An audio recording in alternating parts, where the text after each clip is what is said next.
እንድንከሽፍ ሲኦል እንድንገባ ኃጢአተኛ ሆነን እንድንኖር እግዚአብሔር የፈጠረው ማንም ሰው የለም። ክርስቲያኖች ቢሆንም ማኖሮ እድል ፈንታችን ጽዋ ተርታችን እንዲህ መሰብሰብም አይሆንም ነበር። ህይወታችን ሲመረን መግቢያ መውጫው ሲጨንቀን ራሳችንን እንሰራዋለን ያልነውን ጽድቅ መስራት አቅቶን አንሰራውም ያልነውን ኃጢአት ምለን ተገዝተን በኋላ ላይ ደጋግመን ስናረገው ምናልባት እግዚአብሔር እኔን እንዲህ እንደሆነና ሲኦል እንድገባ ፈጥሮኝ ነው የሚል ሰው አለ። ምን ለዚህ ዓለም እውነት ኖረን ራሱ የሚያጓጓ ነገር አለ? ሁሉም የኖሩት እኮ ጥለውት ሄደው ዝናቸው በዓለም የተነገረላቸው አይሞቱም ጭምር ተብለው ራሱ ሰው ሁሉ የተንከባከባቸው ሰዎች ጻድቁም ኃጥኡም እኮ ወደ መቃብር ገብቶ ምንም የሚያጓጓ ነገር እኮ የለው። በዚህ ሁሉ ምስቅልቅል ባለው ስሜታችን ውስጥ አንድ ሊያሳርፈን የሚችለው ከገባንበት መውጣት ካገኘንበት ማጣት የሌለበት ስፍራ ቢኖር የእግዚአብሔር መንግስት ነው። የአብዛኞቻችን የጽድቅ ስራ እግዚአብሔር ከሚያየው ይልቅ ሰው እንዲያይልን እንፈልጋለን። ስንሰጥ በካሜራ ነው፣ ስንመጸውት በካሜራ ነው፣ ስናበላ በካሜራ ነው። እንዴ ተደብቀን የምንሰራው ጽድቅ እንዳለው ኃጢአት ካለ ተደብቀን የምንሰራው ጽድቅ እንዴት ይጠፋል? አብዛኞቻችን የሰውን ምስጋና ነው የምንፈልገው። አብዛኞቻችን ሰው አቦ እንዲለን ነው የምንፈልገው። አብዛኞቻችን ከእግዚአብሔር ይልቅ ለሰው ተገዝተን ነው የምንኖረው። ይህ መስተካከል አለበት ክርስቲያኖች። በእኛ መካከል በነገራችን ላይ ፈተናውን የሚያብሰው የውጩ ነፋስ አይደለም፣ የኛ አለመረጋጋት። እየሰማችሁ ነው? የኛ አለመረጋጋት፣ የኛ በጸጥታና በእርጋታ እግዚአብሔርን አለመጠበቅ፣ የኛ አለመጸለይ፣ አለመጾም፣ አለመስገድ፣ እውነተኛ ሆነን አለመኖር ነው ዋጋ የሚያስከፍል። በውጭ ያለውን ከምንሳቀቅ ውስጥ ያለነው እኛ በተስተካከልን ነበር ሁላችንም። የዛን ጊዜ ላይ ውጭ ያስፈራንም ነበር። እውነት ለመናገር ተሰብስበን ጣት እየተቀሳሰርን ጥፋቱ የሷ ነው ከምንል የኔ ነው ብለን ብናለቅስ ምን አለ በበጀን ነበር። እኔ ነኝ ጥፋተኛው ብንል ኖሮ እንረጋጋ ነበር። ግን ማን ይላል ከኛ መካከል? አሕዛብማ ቢያደርጉት አይደንቀንም። ሲጀመር ባለቤቱንስ መች ተቀበሉትን? ከኛው መካከል አይደለም እየበላን እየጠጣን ሞተን የምንነሳ የማይመስል አይነት ህይወት የምንኖረው እኮ እኛው ክርስቲያኖቹ ነው። እንዴ በጣም እኮ ነው የምናሳዝነው ክርስቲያኖች። አሕዛብ እንኳን አይተውን ከኛ ትንሣኤ ሙታን እንዴት ይሰበክላቸው? ጣት አንቀስር ክርስቲያኖች። እውነቴን ነው የምላችሁ። የሰውን ክፋት እያየን ከምንናገረው በላይ እኛ ያጠፋነው ከዛ በላይ ይብሳል። ሁላችንም ከበላይ ያሉትን እየጠቆምን እነሱ እንዲህ ባይሆኑ ብለን እንደተናገርን እኛም የወለድናቸውን በስነ ስርዓት ብናሳድግ ኖሮ እዚህ ደረጃ ላይ አንደርስም ነበር። ክርስቶስ ለኛ ሲል የከፈለውን ዋጋ እኛ ለሱ ስንል መክፈል አለብን።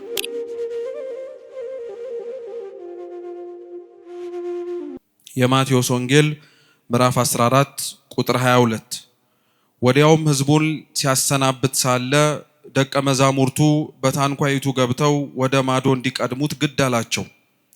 ሕዝቡንም አሰናብቶ ይጸልይ ዘንድ ብቻውን ወደ ተራራ ወጣ። በመሸም ጊዜ ብቻውን በዚያ ነበረ። ታንኳይቱም አሁን በባህር መካከል ሳለች ነፋስ ከወደፊት ነበርና በማዕበል ትጨነቅ ነበር። ከሌሊቱም በአራተኛው ክፍል ኢየሱስ በባህር ላይ እየሄደ ወደ እነርሱ መጣ። ደቀ መዛሙርቱም በባህር ላይ ሲሄድ ባዩት ጊዜ ምትሃት ነው ብለው ታወኩ፣ በፍርሃትም ጮሁ። ወዲያውም ኢየሱስ ተናገራቸውና አይዟችሁ እኔ ነኝ አትፍሩ አላቸው። ጴጥሮስም መልሶ ጌታ ሆይ አንተስ ከሆንክ በውሃው ላይ ወደ አንተ እንድመጣ እዘዘኝ አለው። እርሱም ና አለው። ጴጥሮስም ከታንኳይቱ ወርዶ ወደ ኢየሱስ ሊደርስ በውሃው ላይ ሄደ። ነገር ግን የነፋሱን ኃይል አይቶ ፈራ። ሊሰጥምም በጀመረ ጊዜ ጌታ ሆይ አድነኝ ብሎ ጮኸ። ወዲያውም ኢየሱስ እጁን ዘርግቶ ያዘውና አንተ እምነት የጎደለህ ስለምን ተጠራጠርክ አለው። ወደ ታንኳይቱም በወጡ ጊዜ ነፋሱ ተወ። በታንኳይቱም የነበሩት በእውነት የእግዚአብሔር ልጅ ነህ ብለው ሰገዱለት ይላል። ስለ ቅዱስ ቃሉ የአምላካችን የልዑል እግዚአብሔር ስም የተመሰገነ ይሁን። በዚህ ባነበብነው ከቁጥር 22 እስከ 33 ተጽፎ በሚገኝ የመጽሐፍ ቅዱስ ክፍለ ምንባብ መነሻነት አድርገን እንማራለን። ለትምህርታችን ርዕስ የምናደርገው ቁጥር 30 ላይ ሐዋርያው ቅዱስ ጴጥሮስ ለጌታችን ለኢየሱስ ክርስቶስ በተናገረው ኃይለ ቃል ይሆናል ማለት ነው። እስኪ ጌታ ሆይ በሉ አድነኝ። እስኪ ድገሙት፣ ጌታ ሆይ አድነኝ። እስኪ ሶስተኛም በሉት ጌታ ሆይ ምን አርገኝ። በዚህ ኃይለ ቃል መነሻነት እንማራለን። አምላካችን በቀሪው ሰዓታችን ተገኝቶ እንዲያስተምረን ቅዱስ ፈቃዱ ይሁንልን። አሁን ያለንበት የአብይ ጾም ወቅት እኩለ ጾሙ እንደሚታወቀው ደብረ ዘይት ተብሎ ይጠራል። ደብረ ዘይት ጌታችን መድኃኒታችን ኢየሱስ ክርስቶስ በዚች በመዋዕለ ሥጋዌ ዘመኑ ተመላልሶ ካስተማረባቸው በኢየሩሳሌም ከሚገኙ ተራሮች መካከል አንዷ ናት።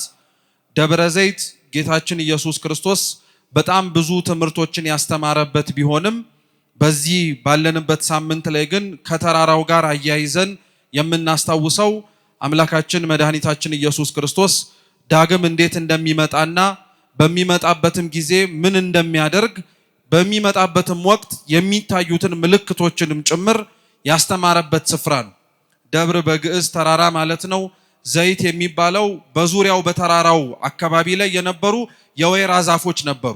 ያው ከወይራ ዛፍ አንዱ ከሚገኙት ነገሮች መካከል ዘይት ስለሆነ በዛች ቦታ ላይ አምላካችን ልዑል እግዚአብሔር ስለ ዳግም መምጣቱ ወደፊትም ጭምር ደግሞ ስለምንጠብቀው ተስፋ ትንሣኤም ጭምር አምላካችን ኢየሱስ ክርስቶስ ያስተማረበት ቦታ ነው። ሳምንቱም በዛው ነው የሚጠራው። ጌታችን ኢየሱስ ክርስቶስ ስለ ዳግም ምጽአት ባስተማረበት ማለት ነው። በዚህ ሳምንት ላይ ስለዚህ ጌታችን ኢየሱስ ክርስቶስ ባስተማረው የዳግም መምጣቱ ታሪክ መነሻነት የቤተ ክርስቲያን ሊቃውንትም አባቶቻችንም ስለዚሁ ርዕሰ ጉዳይ ሳምንቱን ሙሉ ያስተምራሉ። ቤተ ክርስቲያን ስለ ክርስቶስ ዳግም መምጣት በወቅት ከፋፍላ የምታስተምረው በዓመት ውስጥ 3 ጊዜ ላይ ነው። ስንት ጊዜ? 3 ጊዜ ላይ ነው። የመጀመሪያው ስለ ክርስቶስ ዳግም መምጣት ቤተ ክርስቲያን የምታስተምረው የምትናገረውም ጭምር በዘመነ አስተምህሮ ነው። ከህዳር 6 እስከ ታኅሳስ 6 ያለው የነቢያት ጾም ወቅት ላይ ከመግባታችን በፊትም ጭምር ባለው ማለት ነው። በዚህ ወቅት ላይ ቤተክርስቲያን ዘመነ አስተምህሮ ተብሎ ስለሚጠራው ወቅት አንደኛ ስለ ክርስቶስ መውረድ መወለድ ታስተምራለች። ሁለተኛ ስለ ክርስቶስ መውረድ መወለድ በምታስተምርበት ክፍል ላይ ደግሞ ስለ ጌታችን ስለ ኢየሱስ ክርስቶስ ዳግም መምጣትም ጭምር ታስተምራለች።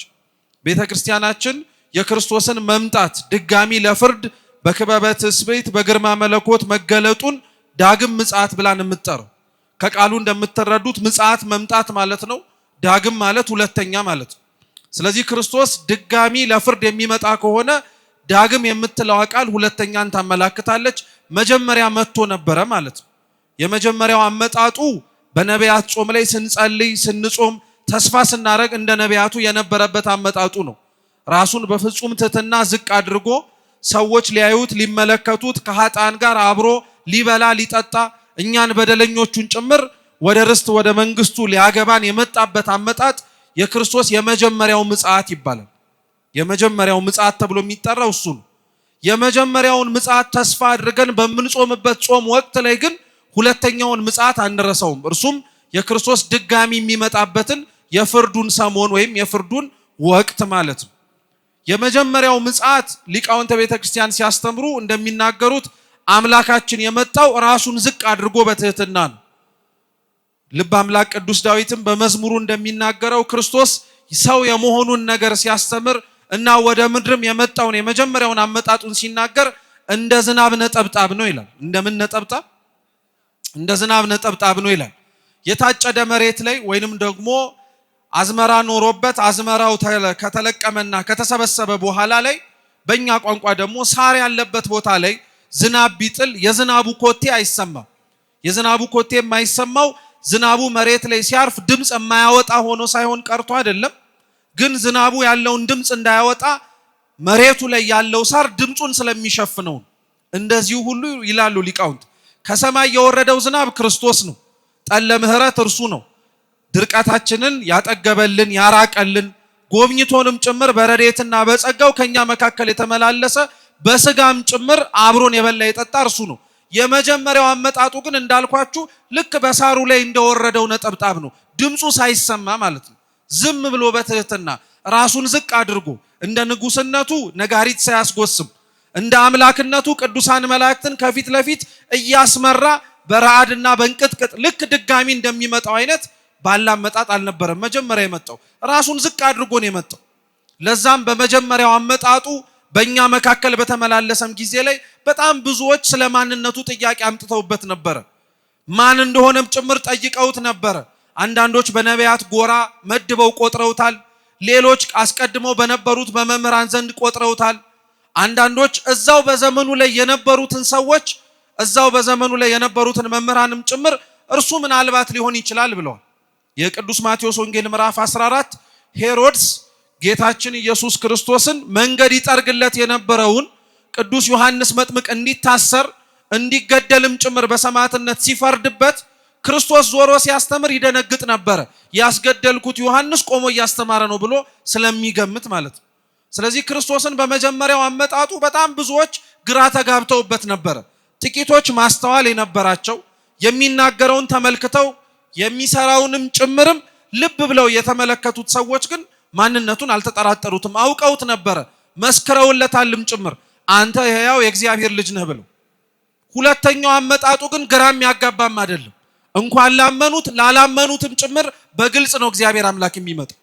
ስለዚህ በዛ ክርስቶስ ሰው በሚሆንበት ተስፋ አድርገንም በምንጾምበት ወቅት ላይ ስለ እግዚአብሔር ክብሩ ለመግለጥ ብላ የነቢያትን ስብከት የምትሰብክ ቅድስት ቤተክርስቲያን ስለ ክርስቶስ ዳግም ምጽአት የመጀመሪያ የምታስተምረው በዛ ወቅት ላይ ነው።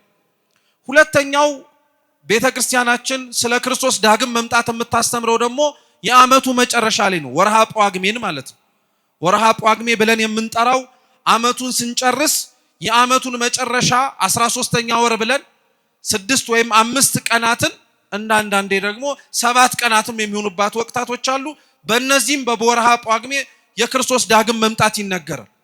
ወርሃ ጳጉሜ እንደምታውቁት በዓመታችን ውስጥ አለቀስንም አዘንም ተደሰትንም አልተደሰትንም ጭምር ዓመቱ ማለፉ አይቀርም። እየሰማችሁ ነው? ዓመቱ ማለፉ አይቀርም። ጳጉሜ ስትመጣ የተደሰትን ሰዎችና ዓመቱ ጥሩ ሆነ ያለፈልን ሰዎች ምን አለ ቀጣዩ ዓመት ባልመጣ ብለን እዛው መቀመጥ አንችል።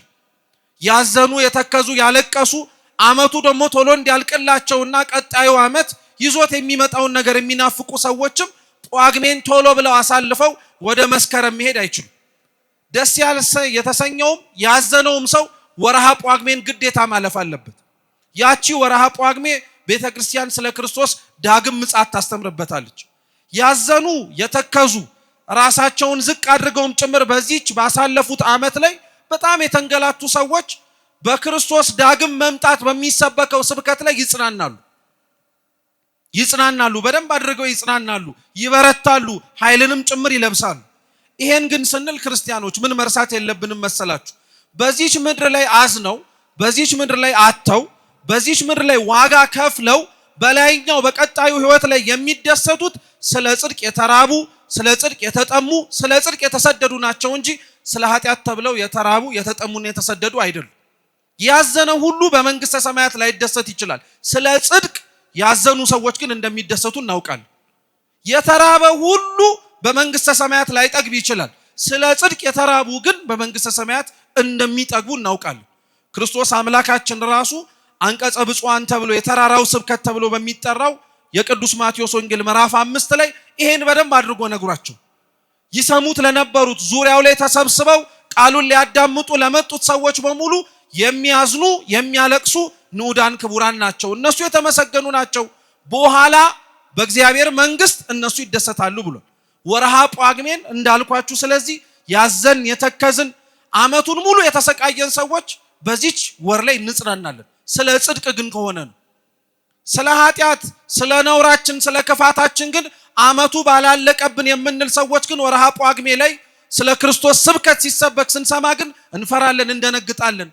ምክንያቱም በዚህኛው ዓለም ላይ በዚህ በተሰበሰብንበት ምድር ላይ ስለ ኃጢአት ብለን ስንጠግብ ስንደሰት እግዚአብሔር ዳግም የማይመጣ ይመስል ስንሰበስብ ኃጢአት ስንሰራ የከረምን ሰዎች በሙሉ በዳግም ምጽአት ጊዜ ላይ ከክርስቶስ ፊት ቀርበን ቆመን የምንመሰገንበትም ስራ አይኖረን። ወርሃ ጳጉሜን ያዘኑ ስለ ጽድቅም ጭምር የተከዙ ሰዎች በሙሉ ይጽናኑባታል የክርስቶስን ዳግም መምጣት ሰምተው። በተገላቢጦሽ ደግሞ የተደሰቱም ጭምር ወርሃ ጳጉሜ ላይ በሚሰበከው የምጽአት ስብከት ደግሞ ይደሰታሉ። በዚች ምድር ላይ ስለ ክርስቶስ ሕግ ብለው ራሳቸውን ዝቅ ያረጉ ከሞኝነት ተርታ የተቆጠሩ ከእግዚአብሔር ጋር ስለሆኑ ራሳቸውን ለቤተ ክርስቲያን ሕግ ራሳቸውን ለሰሙትና ላዳመጡት ለእግዚአብሔር ቃል ታማኝ ሆነው ደስተኛ ሆነው የነበሩት በሙሉ ዳግም ምጽአት ላይ ትርፋቸውን በደንብ አድርገው ያጭዳሉ። ልብ ብላችሁ ስሙ ክርስቲያኖች። ጌታችን ኢየሱስ ክርስቶስ መጀመሪያ ለክርስቲያኖች አደራ የሚሰጣቸው በኋላም ላይ ሲመጣም ጭምር መጀመሪያ ሰጥቷቸው ዋጋ የሚከፍላቸው ነገር ቢኖር የሰሙትን የእርሱን ቃል በእነሱ ዘንድ ሲያገኝባቸው ነው። የማንን ቃል አልኳችሁ? የእርሱን ቃል። የማቴዎስ ወንጌል ምዕራፍ 25 ጌታችን ኢየሱስ ክርስቶስ ስለ ዳግም መምጣቱ ያስተማረባቸው የምሳሌ ትምህርቶች ናቸው። የመጨረሻው ክርስቶስ ተላልፎ ከሚሰጥበት ወደ መስቀልም ጉዞ ከመጀመሩ በፊት ያስተማራቸው የመጨረሻዎቹ ምሳሌዎች የመጀመሪያው የ10 ደናግል ምሳሌ ነው። ሁለተኛው ራሱን እንደ ባለጸጋ እንደ ነጋዴ አድርጎ ለአንዱ 5 ለአንዱ 2 ለአንዱ 1 መክሊት የሰጠበት ነው። ሶስተኛው ደግሞ ጻድቃንን በበግ ፍየሎችን ደግሞ በምን ያመሰለበት ነው? በፍየል መስሎ ያስተማረበት ነው።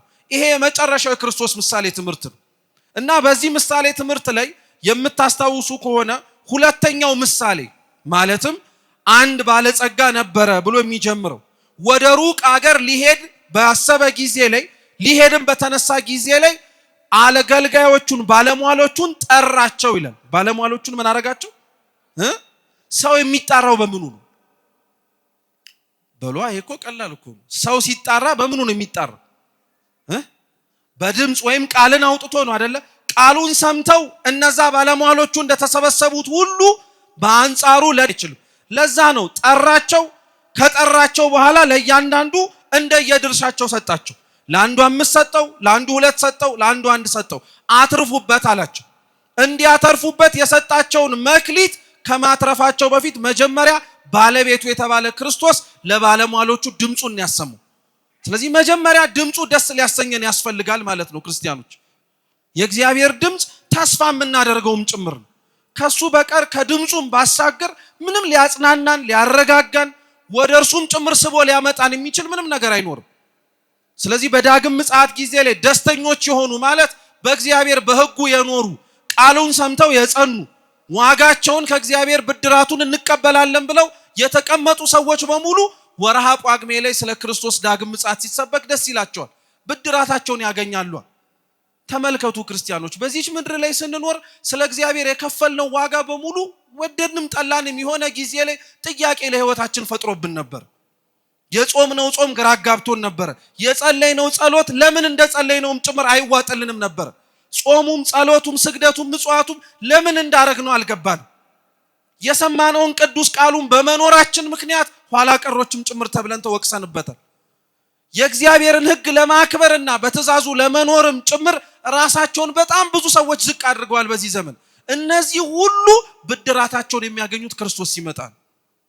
ስለ ስሙ ብለው የከፈሉትን ዋጋቸውን፣ ስለ ስሙ ብለው ያዩትን መከራ በሙሉ እግዚአብሔርን ሲያዩ መጽናናትን ጭምር ያገኛሉ። ከእንደነዚህ አይነቶቹ እግዚአብሔር አምላክ በፈቃዱ ይደምረን ይጨምረን። በዚህ ዘመን ላይም ተመሳሳይ ነው። በነገራችን ላይ ክርስቶስ ዳግም ላይመጣ የሚችል ይመስል አኗኗርን የምንኖር ሰዎች አለን። ብድራታችንን የእጃችንን በጽድቅ ብቻ ሳይሆን በኩነኔም ጭምር ተሰፍሮ የማይሰጠን የሚመስለን ማለት ነው። ስለዚህ ወርሃ ጳጉሜን ቤተክርስቲያን ስለ እርሱ ዳግም መምጣት ታስተምርበታለች። ሶስተኛው ስለ ክርስቶስ ዳግም መምጣት በሰሞናት ወቅት ሲመደብ ደግሞ የምታስተምረው አሁን ባለንበት በደብረ ዘይት ወቅት ላይ ነው። ቤተክርስቲያን ትምህርቶቿን ቦታ ወስና ታስተምራለች ማለት በሌሎቹ ጊዜያት ላይ አታወራም ማለት አይደለም። እየሰማችሁ ነው? ዳግም ምጽአትን እኛ የምናነሳው ደብረ ዘይት ሲመጣ ወይ ዘመን አስተምሮ ሲመጣ ወይ ወርሃ ጳጉሜ ሲመጣ ብቻ አይደለም። በየቀኑ ስለ ክርስቶስ ዳግም መምጣት ቤተክርስቲያን ትሰብካለች። በየቀኑ ክርስቲያን የሆን ሁላችንም የእርሱን መምጣት መስበክ ብቻ አይደለም እንለምነዋለንም ጭምር ናልን ብለን አባታችን ሆይ በሰማያት የምትኖር ስምህ ይቀደስ፣ ከዛ ምንህ ትምጣ ነው የምንለው። መንግስት ትምጣ እኮ ማለት ምን ማለት መሰላችሁ? ይሄው እኮ ነው በላይ በሰማይ ያለችው አንተ የምትመሰገንባት ያንተ ፈቃድ የሚፈጸምባት እኛም ጭምር ተስፋ አድርገን የምንጠብቃት ያቺ መንግስት ትምጣልን እያልን በየቀኑ እንለምናለን። ትምጣልን እያልን እንማጸናለን። ይሄ የትም የሚቀር ትምህርታችን አይደለም። ቤተክርስቲያን ውስጥ ቅዳሴም ስንቀድስ ስርዓተ አምልኳችንም ላይ ስናስተምር የክርስቶስን ሞቱንና ትንሣኤውን እንደምንናገር እርገቱንም ጭምር እንደምንመሰክር ዳግም መምጣቱንም እናስተምራለን። ይሄ ለክርስቲያኖች የሚያስጨንቅ ነገር ስላልሆነ ነው። ብዙ ሰው በነገራችን ላይ ስለ ዳግም ምጽአት መስማት እንደማይፈልግ ታውቃላችሁ። ያስጨንቀዋል፣ ይጠበዋል። ራሱ ክርስቶስ ይመጣል፣ ክርስቶስ ለፍርድ ይገኛል፣ የሰቀሉት የወጉት በሙሉ ያዩታል ሲባል ሊያሳቅቅና ሊያስፈራ እኮ የሚያስፈልገው ለማን መሰላችሁ? ለኃጢአተኞች፣ ለበደለኞች፣ ነውርን ለሰራን ሰዎች እውነት ነው የክርስቶስ ዳግም መምጣት ያስጨንቃል። በዛን ጊዜ ላይ ፊት ለፊት የሆነውን ሆነን ነው የምንታየው። እውነተኛ የጽድቅ ፀሐይ ክርስቶስ ፊት ስንቆም እንደሆነ ሆነን የምንገለጠው ክርስቲያኖች። እንደው እቺ መሬት እኮ ሁላችንንም እንዴት ሸፍና እንደቻለች እውነቴን ነው ብላችሁ ተመልከቱ። ክርስቶስ ፀሐይ ጽድቅ እውነተኛ የማይጠልቅ ፀሐይ ይባላል። ከእርሱ ውጪ የምናያት ፀሐይ በምስራቅ ወጣ በምዕራብ የምትገባው እዚህ መሬት ላይ ያለችው ፀሐይ ናት። ልብ ብላችሁ ስሙ። እቺ ፀሐይ እንዴት አይነት ውሸታም እንደሆነች የሁላችንንም ገመና ፍንጥቅ አድርጋ አታሳይም። ጨለማ ታሪክ ይሆናል እንጂ በፀሐዩ ፊት ኃጢአቱ የተገለጠበት ሰው የለም። ጨለማን ታሪክ ይሆናል እንጂ ነውራችንና ክፋታችን አሁን በሚበራው ፀሐይ የሁላችንም ተሸፍኖልናል። ፀሐይዋ ስለማትገልጥ አይደለም። በነገራችን ላይ እግዚአብሔር ቸር ሆኖ የንስሐ ዕድሜ ሰጥቶ ስለጋረደን ነው እንጂ በሁለተኛው ክርስቶስ ዳግም በሚመጣበት ወቅት ላይ ግን እቺኛዋ ፀሐይ ትጠፋለች። እቺኛዋ ፀሐይ ትጨልማለች። ከክርስቶስስ ፊት የሚያበራ ምን አይነት ፀሐይ ሊኖር ይችላል? እቺ ፀሐይ ብርሃንን ልታመጣ ትችላለች፣ ጨለማን ልታረቅ ትችላለች። በእግዚአብሔር ዘንድ እኮ ጨለማ ራሱ በፊቱ አይጨልም። እርሱ ራሱ እኮ ብርሃን ነው። የሱ ብርሃንነት ግን ልዩነቱ ምን መሰላችሁ? እንዳልኳችሁ እቺ ፀሐይ ጨለማን ከማራቅ ባለፈ ምንም ትርጉም የላትም። በክርስቶስ ፊት ግን ዳግም ስንመጣ ጨለማን ማራቅ ብቻ ሳይሆን የሆነውን ሆነን የምንገኘው። ኃጢአተኞች በኃጢአታችን ጻድቃንም በጽድቃቸው ከክርስቶስ ፊት ይቀርባሉ። ማንም ከሱ ፊት ማስመሰል አይችልም ማለት ነው። አሁን በዚህ ህይወታችን ግን ማስመሰሉን ስለተለማመድንበት ፀሐይዋ ስትወጣ ገመናችንም ተሸፍኖ መለማመዱን በደንብ አድርገን ስለቻልንበት በእግዚአብሔርን ፊት እንደዛ የሚመስለው ሰው አለ። አይደለም። ክርስቶስ ዳግም ሲመጣ ማንም ከፊቱ አያስመስልም። እንደሆነ ሆነን የምንገኘው እዚሁ ስራችን ተሰፍሮ ተቆጥሮ በደላችንን እንዳከማቸነው ሆነን እንታያለን። አለያ ደግሞ ጽድቅን ስንሰበስብ የኖርን ሰዎች ደግሞ በጽድቃችን በእግዚአብሔር ቸርነት ከፊት ለፊቱም ልንቆም እንችላለን። ስለዚህ ስለ ክርስቶስ ትንሣኤ ቤተክርስቲያን ሁሌም ተሰብከዋለች። እንዳልኳችሁ ነው። አውደ ምሕረቷ ላይ ትናገረዋለች፣ በሥርዓተ ቅዳሴዋ ታስተምረዋለች። ያ አልፎ እንኳን በጉልላቷ ተሰብከዋለች። የጥንት አብያተ ክርስቲያናት ነው ይባላሉ። የጥንት አብያተ ክርስቲያናት የኢትዮጵያ ኦርቶዶክስ ተዋሕዶ ቤተክርስቲያን አብያተ ክርስቲያናት በጉልላቶቻቸው ላይ መስቀል ያደርጋሉ። በመስቀሉ ላይ ደግሞ እንደምታውቁት የሰጎን እንቁላል ይደረግ ነበር እና ያቺ የሰጎን እንቁላል አንዳንድ አብያተ ክርስቲያናት የጥንቶቹ ላይ ከአንድ በላይ በ7 ቁጥር ትቀመጣለች። ስንት ቁጥር? 7 የሰጎን እንቁላሎች የሚደረጉባቸው አብያተ ክርስቲያናት ነበሩ። ያ እንኳን ቢታጣ አንድ ግን አይጠፋም። እና ያንን የሰጎን እንቁላል ሊቃውንት ሲያስተምሩ የቤተ ክርስቲያን የጉልላቱ አናት ላይ የተቀመጠው ሰጎን እንቁላሏን ከጣለች በኋላ እንቁላሏ ተፈልፍሎ ጫጩት ሆኖ እሷን መስሎ እስኪወጣላት ድረስ አይኗን አትነቅልም። ከዛ ከሰጎን እንቁላል ላይ አይኗን ከነቀለች ወይም ካሸሸች ወይንም ደግሞ ዞር ካለች ያው የጣለችውና ጫጩት ይሆንልኛል ብላ ተስፋ ያደረገችው ሰጎኗ ይከስፍባታል። በቃ ጫጩት አለመሆን ደረጃ ይደርሳል ማለት ነው። እየሰማችሁ ነው? ስለዚህ ስለ ልጇ ህልውና ስትል ስለ ልጇ የነገ ህይወት ዕጣ ፈንታና እሷም ጭምር የወለደችው እንዲከሽፍ ሳይሆን ጫጩት ሆኖ እሷን መስሎ እንዲያድግ ስለሆነ አይኗን አትነቅልበትም። ተመሳሳይ ነው። ሰጎን የተባለው እግዚአብሔር አምላክ ነው። እንቁላል የተባልነው አንድም እኛ ነን። ሰጎን እንቁላሏን አይኗ ላይ እንደማትነቅል ሁሉ እግዚአብሔርም የምህረት አይኖቹን ከኛ ያነሳም እሱን መስለን እስከምንወለድ ድረስ እንድንከሽፍ ሲኦል እንድንገባ ኃጢአተኛ ሆነን እንድንኖር እግዚአብሔር የፈጠረው ማንም ሰው የለም። ክርስቲያኖች ቢሆንም አኖሮ እድል ፈንታችን ጽዋ ተርታችን እንዲህ መሰብሰብም አይሆንም ነበር። እንዴት አወክ የምትሉ ከሆነ አሁንም ልብ ብላችሁ ስሙ። ክርስቶስ ስለ ዳግም ምጽአቱ ሲናገር ሁለተኛ በምሳሌ ያስተማረበት ክፍለ ትምህርት ደግሞ የመጀመሪያው 10 ደናግል ናቸው። ስንቱ ደናግል አልኳችሁ? 10 ደናግል ናቸው። የ10 ደናግል ታሪክ ትዝ ይላችኋል? ባጭሩ ብናስቀምጠው 5 ጎበዝ 5 ሰነፍ ደናግል አልነበሩ ይላል መጽሐፍ ቅዱሳችን።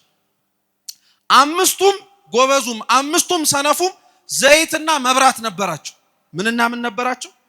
ዘይትና መብራት ነበራቸው። ታሪኩን ስትቀጥሉት 5ቱ ጎበዞቹ በደንብ አድርገው ዘይታቸውንና መብራታቸውን አመጣጥነው ይዘው ሰፍረው ቆጥረው በኋላ ላይ ሙሽራ የተባለው ክርስቶስ እስኪመጣ ድረስ ጠብቀው ነበር።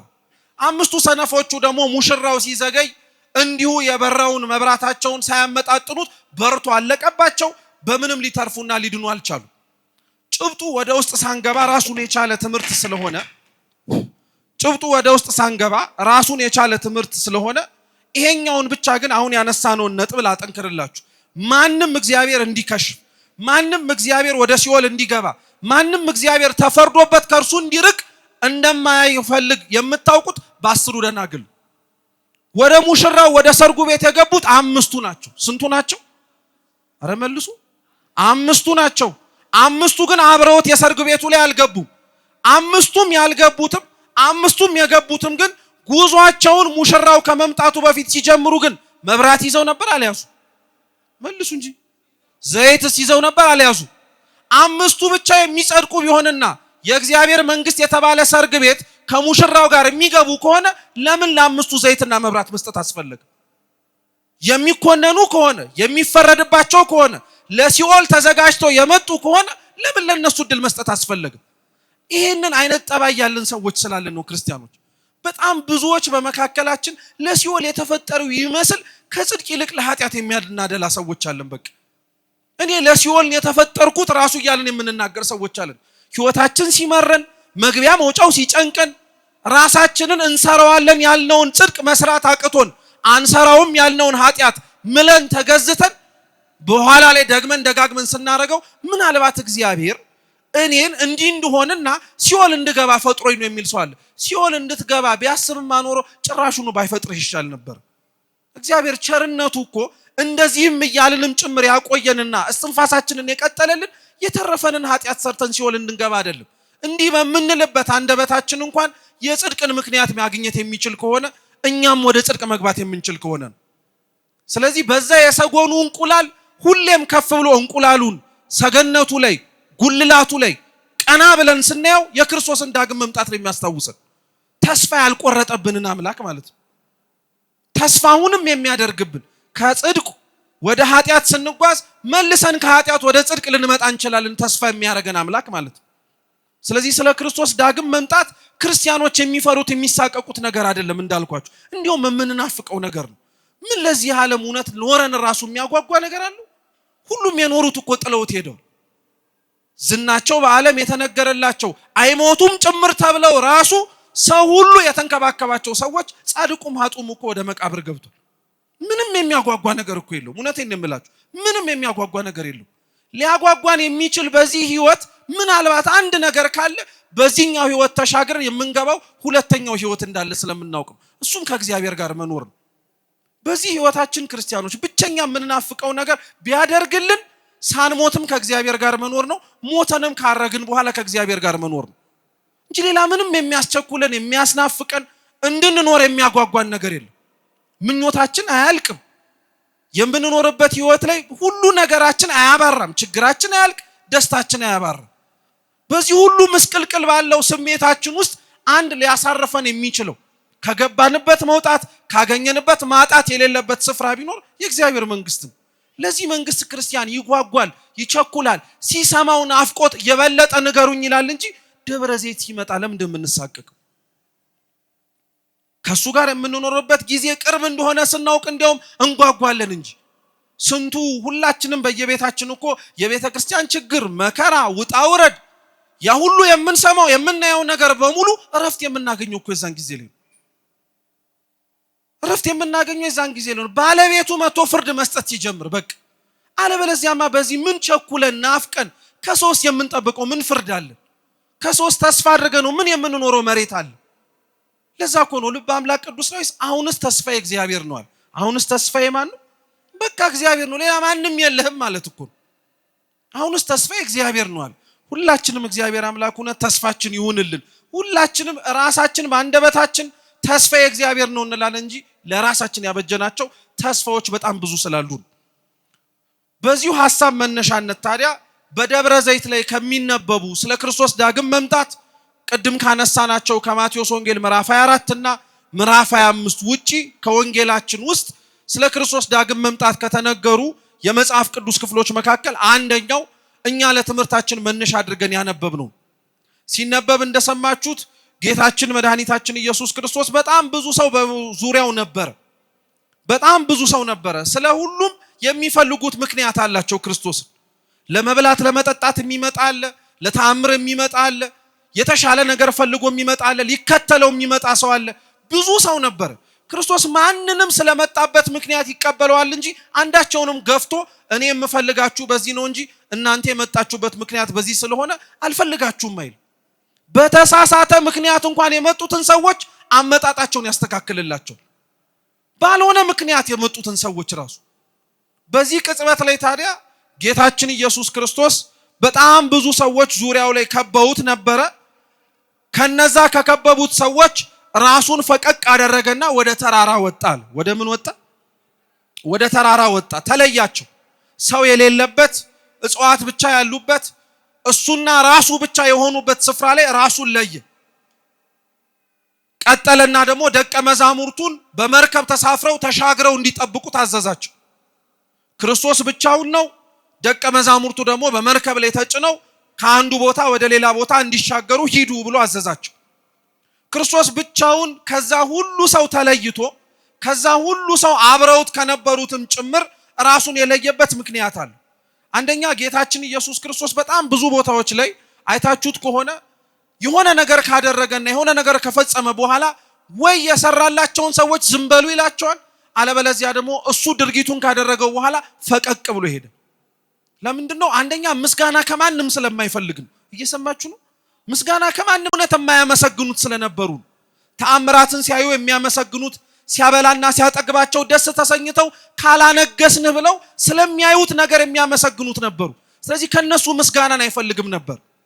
ምስጋና በጣም ክርስቲያኖች መጠንቀቅ አለብን። በተለይ በዚች ምድር ላይ ስንኖር በዚች ምድር ላይ የተመሰገን በዚች ምድር ላይ ከእግዚአብሔር የምንቀበለውን ብድራታችንን በሙሉ ዋጋውን ከሰው የተቀበልን ሰዎች በቀጣይቱ ህይወት ከእግዚአብሔር ምን የምንቀበለው ነገር አለ?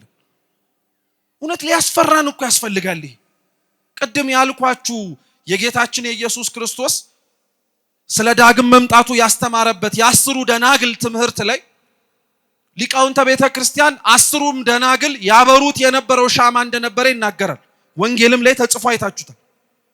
እና አምስቱ ሰነፎቹ ሻማቸው ሁሌ የበራ ነበር። እየሰማችሁ ነው? ሻማቸው ሁሌ የበራ ነበር እና ሻማው በተለያየ ምስጢር ይተረጎማል።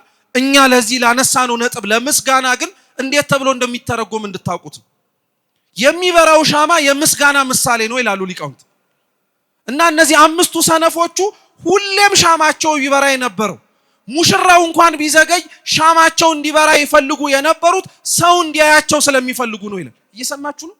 ዘይቱ የእምነት ምሳሌ ነው። ይበራ የነበረው ብርሃን የምግባር ምሳሌ ነው። የሰው ምግባሩ ከእምነቱ ነው የሚመነጨው። የማናምነውን ነገር ልንኖረው ልናደርገው ልንፈጽመው አንችልም። ያመነውን ነገር ደግሞ በአንጻሩ የማረግ የመፈጸም የመከወን ግዴታ አለብን።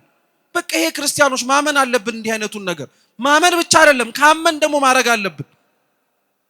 እምነታቸው አለ፣ እሳት የተባለ ስራቸው ደግሞ ይነዳል። ስራቸው ግን መንደድ የሌለበት ቦታ ላይ ነበር ይነድ የነበረው። ሙሽራው ዘግይቷል እኮ።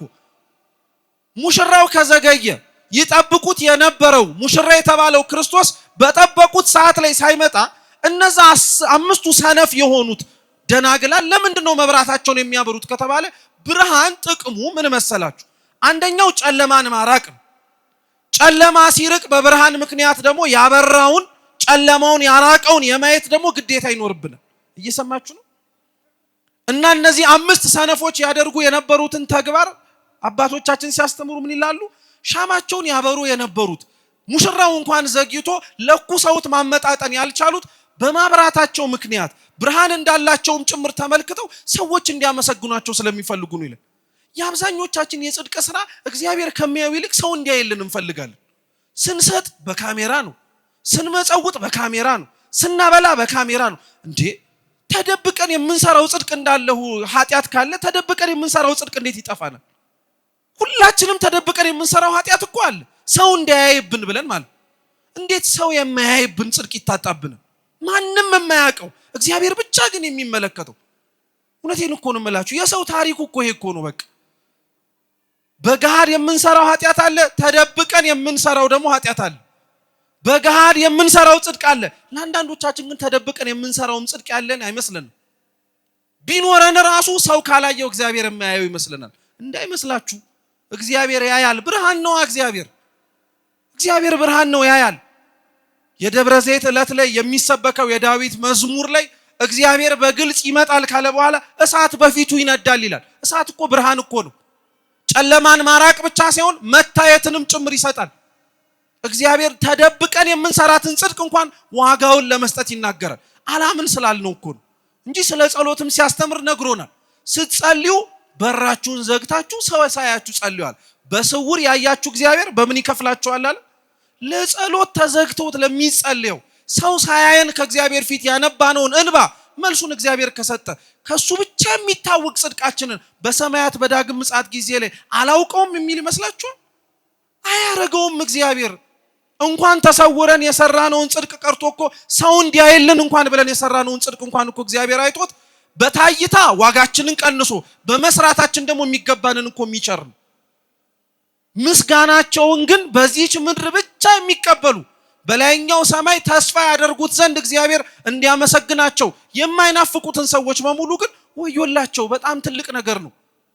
አብዛኞቻችን የሰውን ምስጋናን የምንፈልገው፣ አብዛኞቻችን ሰው አቦ አቦ እንዲለን የምንፈልገው፣ አብዛኞቻችን ከእግዚአብሔር ይልቅ ለሰው ተገዝተን የምንኖረው። ይህ መስተካከል አለበት ክርስቲያኖች።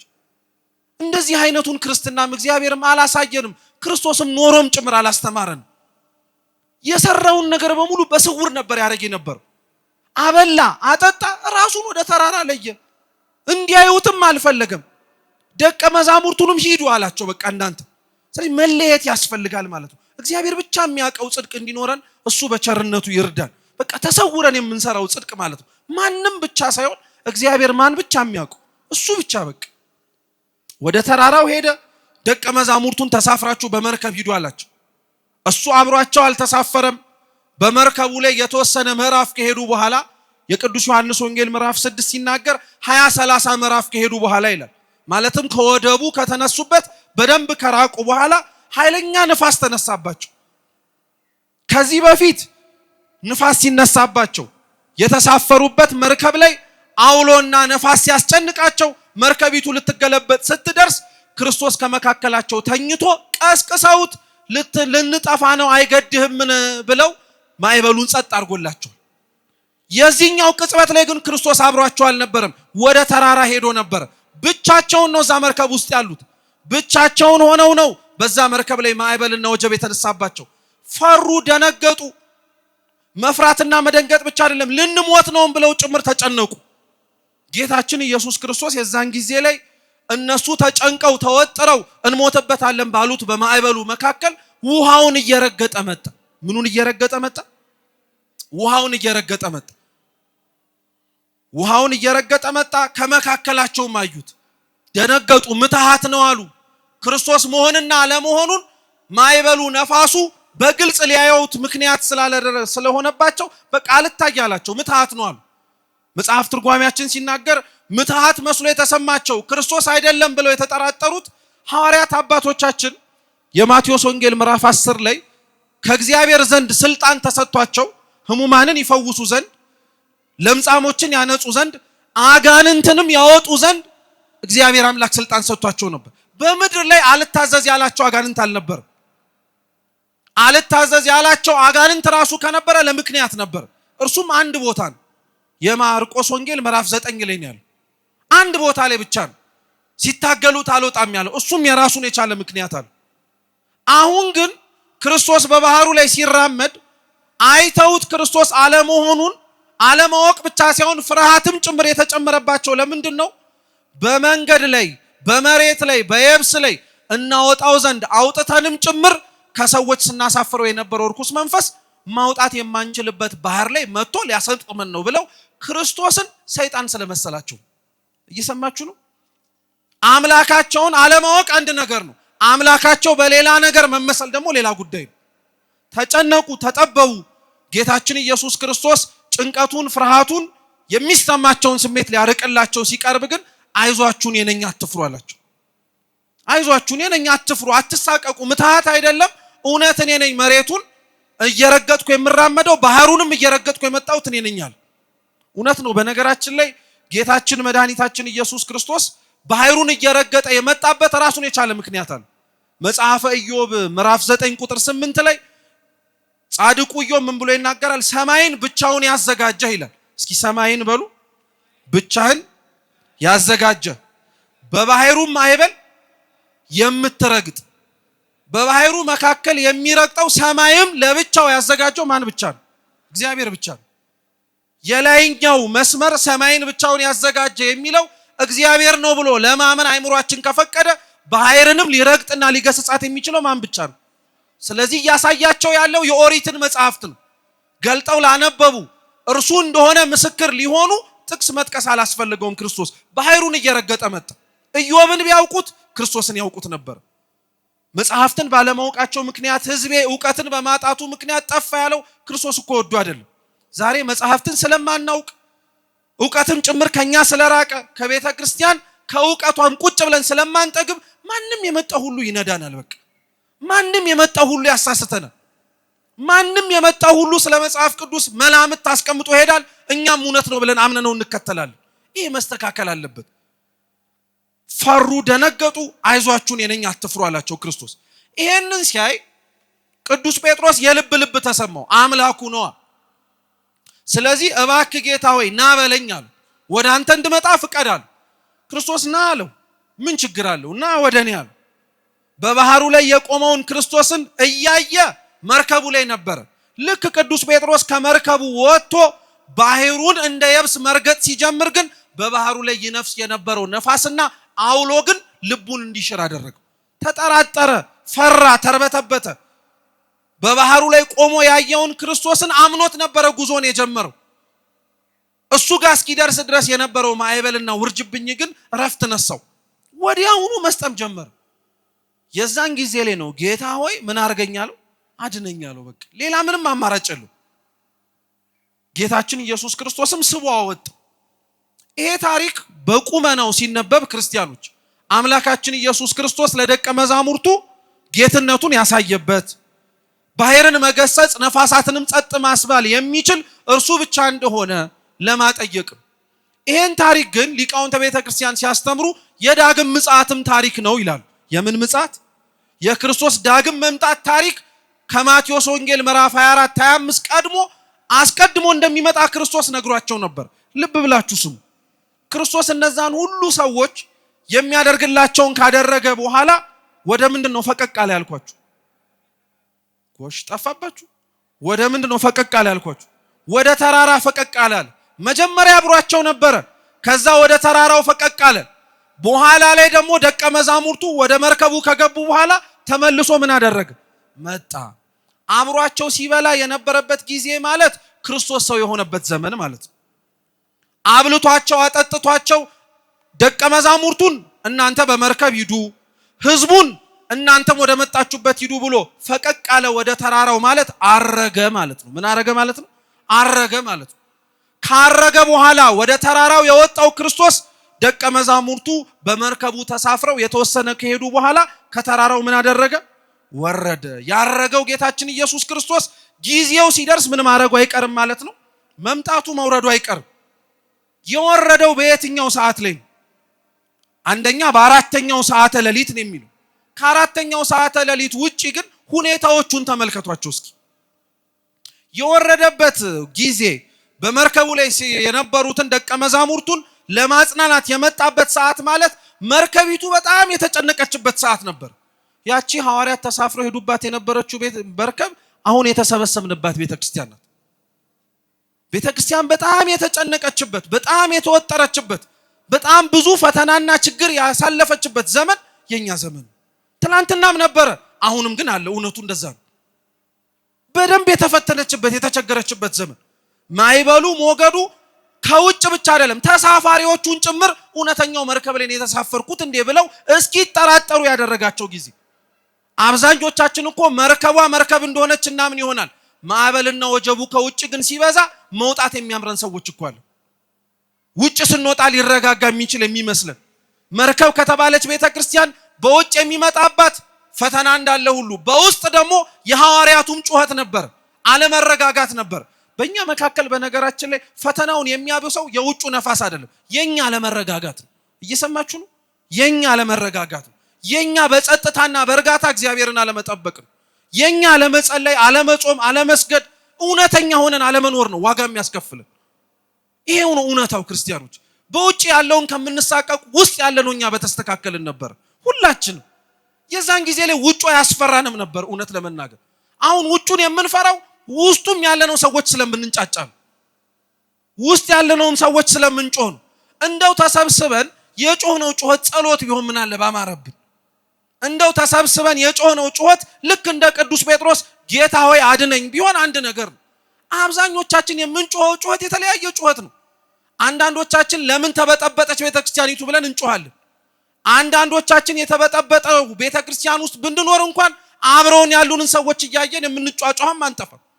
ተመልከቱ እስቲ ክርስቲያኖች፣ እቺ የነበረችበት ሐዋርያት ተሳፍረው የነበሩባት መርከብ እኮ ማለት ሁሉንም ሐዋርያት የጫነች ናት። ልብ ብላችሁ ስሙ። ሁሉንም ማለት እዚህ መርከብ ውስጥ ይሁዳም ነበረ ማለት ነው። ማን ነበረ? አረ በሉ መልሱ። ይሁዳ ነበረ። ለምሳሌ ሐዋርያት እንደው የዋሃን ቅልቦች ምስኪን እንዲሁም ደግሞ ሩሩህ ስለሆኑ ነው እንጂ ይሁዳ ከነሱ መካከል የነበረበት መርከብ ውስጥ ያ ሁሉ ውርጅብኝ ሲመጣ በማን ምክንያት ነው ብለው ማላከክ ይችሉ ነበር። ተውት ይሁዳንሽ። ሌሎቹም ሁሉም እኮ ይዘውት የመጡት ታሪክ ነበር። አንተ እንዲህ ስለሆንክ ነው፣ አንተ እንዲህ ስለሆንክ ነው ይሄ ሁሉ ውርጅብኝ የመጣብን እንኳን እኮ መባባል ይችላሉ። ሐዋርያት ይህን ያላረጉ።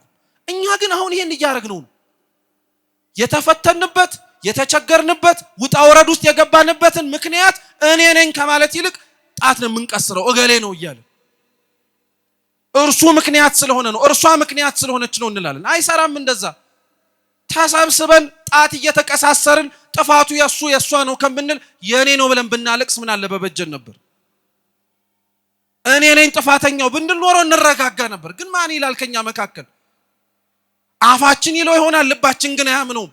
አባ ጴሜን የሚባል የቤተክርስቲያን ጻድቅ ምን ይላል መሰላችሁ? አብራችሁን ብሎ አቤቱ ጌታ ሆይ በሉ እስኪ አፌ የሚለውን ልቤ እንዲለው አስለምደው።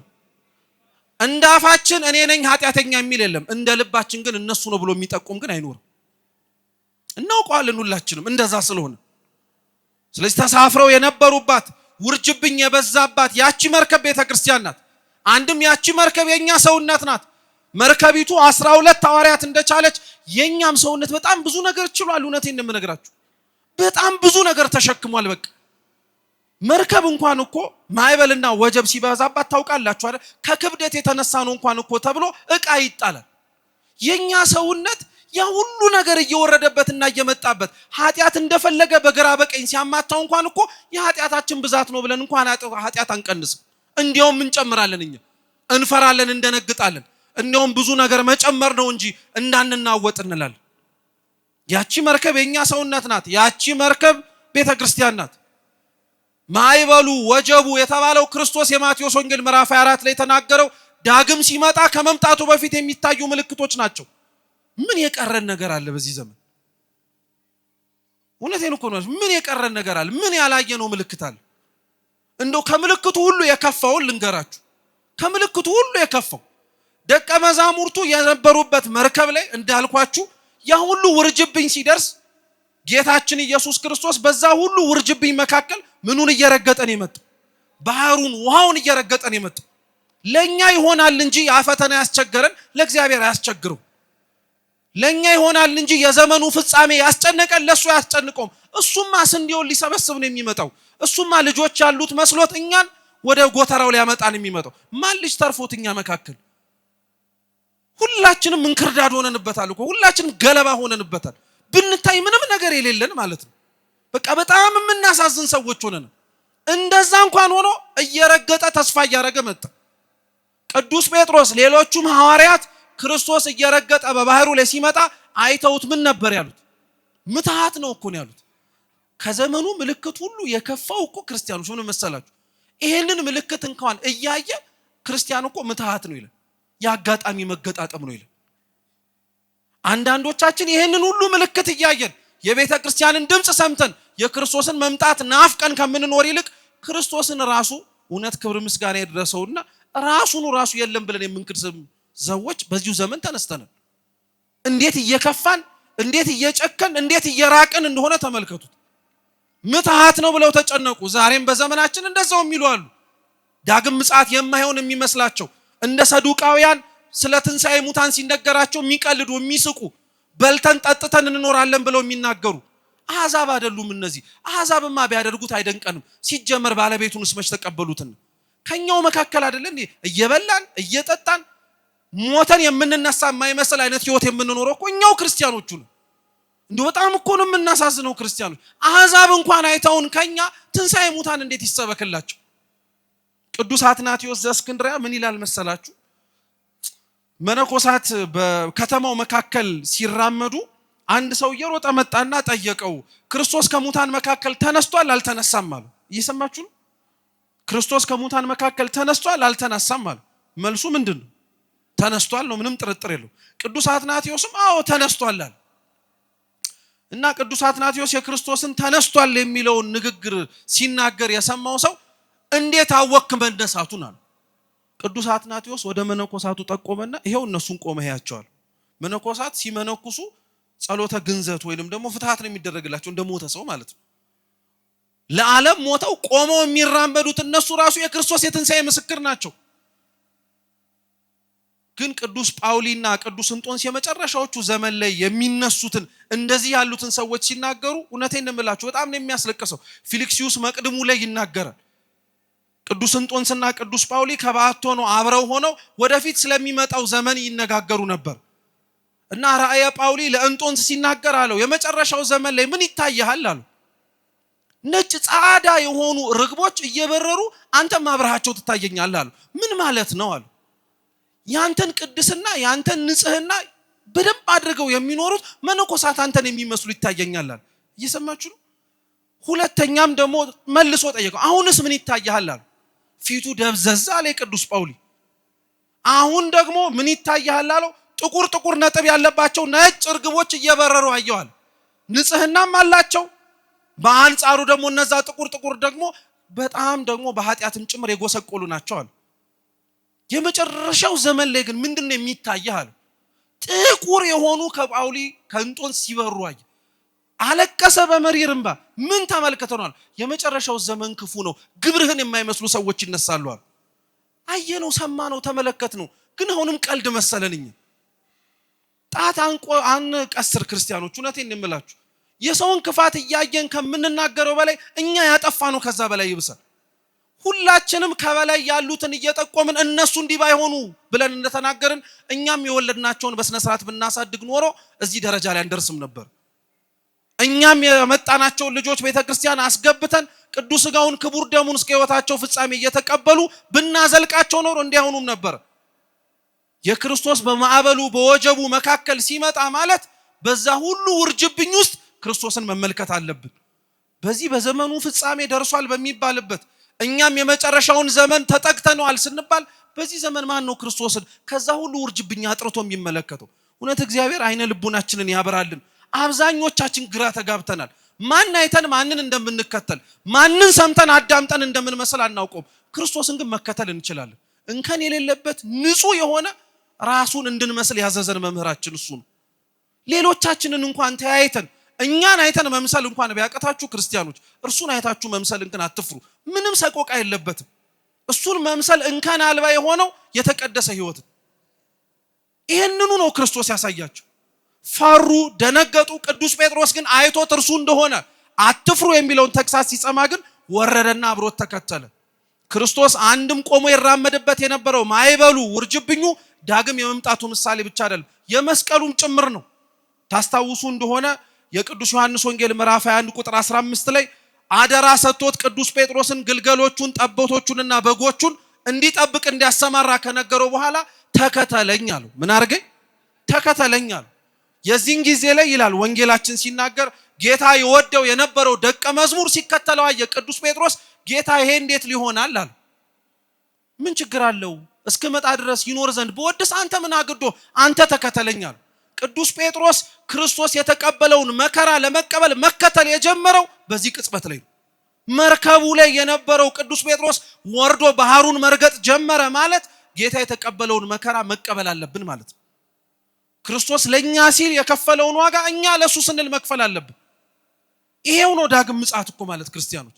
እሱ እኛን ለማትረፍ ሲል ብዙ ነገር ደርሶበታል፣ ተተፍቶበታል፣ ተገርፏል፣ ተገፍቷል። በመጨረሻም ደግሞ ዓለም ሁሉ እንዲያየው እንዲሳለቅበትም ከፍ ብሎ ተሰቅሏል። እርሱ ለኛ ይሄን ካደረገ እኛ ለሱ በተገላቢጦሽ ቢተፋብን አላዋቂዎች ናቸው ተብለን ሞኞች ብንባል ሕጉን ስላከበርን ለምን አከበራችሁ ተብለን ብንጨቆን እሱ ለኛ ከከፈለው አንፃር የኛ እንደዛ መሆን ምን ሌላ ሊገንቅ ይችላል? እንዲያውም ክብር ነው እንጂ። ግን ይሄንን እንናገረዋለን እንጂ አብዛኞቻችን አናምነው አንፈልገውም ጭምር።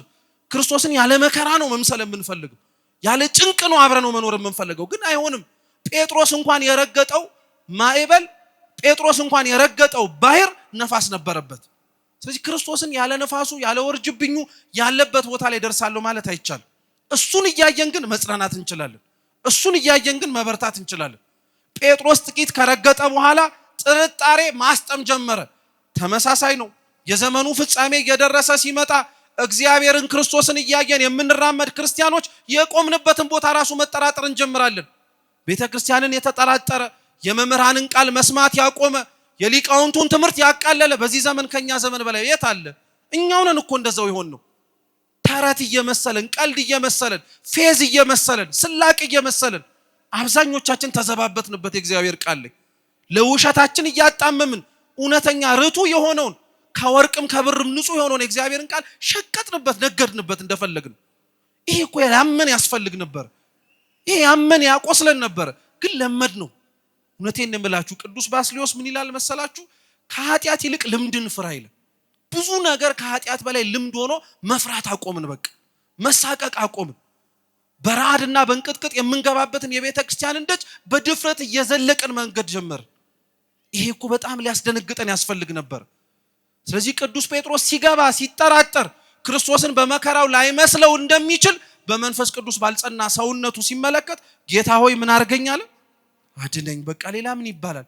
ከዚህ ከክፉ ዘመን ከዚህ ጠብቀ ነው ከክርስቶስ ጋር ለመኖር የምንናፍቅበትን ዓለም ወደ ኋላ ሊያስቀረን ከሚችለው ነገር በሙሉ ጌታ ሆይ ምን አርገን እንደምንለው አምላካችን በቸርነቱ ሁላችንን በመንግስቱ ያስበን። የሰማነውን በልቦናችን ሰሌዳ ይጻፍልን።